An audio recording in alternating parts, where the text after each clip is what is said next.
C'est un assassinat qui a révélé l'ampleur de la fraude en Slovaquie. Le journaliste Jan Kuciak a été tué il y a 3 ans pour avoir enquêté sur des affaires de corruption concernant l'emploi des fonds européens consacrés à l'agriculture. Les eurodéputés demandent des enquêtes supplémentaires pour poursuivre les investigations menées par l'OLAF, l'Office européen de lutte antifraude, et celle de Jan Kuciak.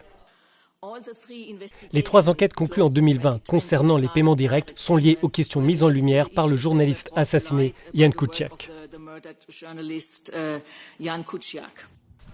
Dans 2 de ces enquêtes, l'OLAF évoque des irrégularités concernant des dépenses. L'Office européen de lutte antifraude a découvert des failles dans la façon dont les exploitants demandent des subventions. L'établissement réclame des améliorations.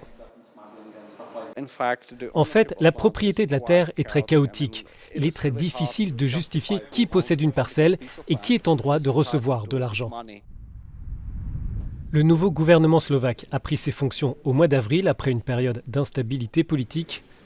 La nouvelle équipe défend son action en matière d'usage des fonds européens.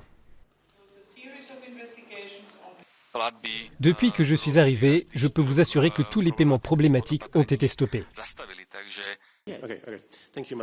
Au Parlement européen, les élus slovaques liés au pouvoir estiment que les fraudes révélées relèvent du gouvernement socialiste précédent et que l'ampleur des détournements pourrait être plus élevée encore.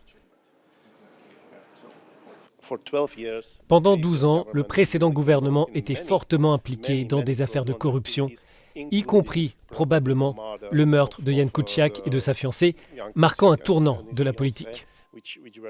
Je pense qu'il faut continuer à enquêter, afin de connaître la situation réelle, et j'ai peur de ce que l'on va trouver au bout du compte. La Slovaquie a dû réaliser l'année dernière des corrections financières à hauteur de 66 millions d'euros pour une mauvaise utilisation des fonds agricoles.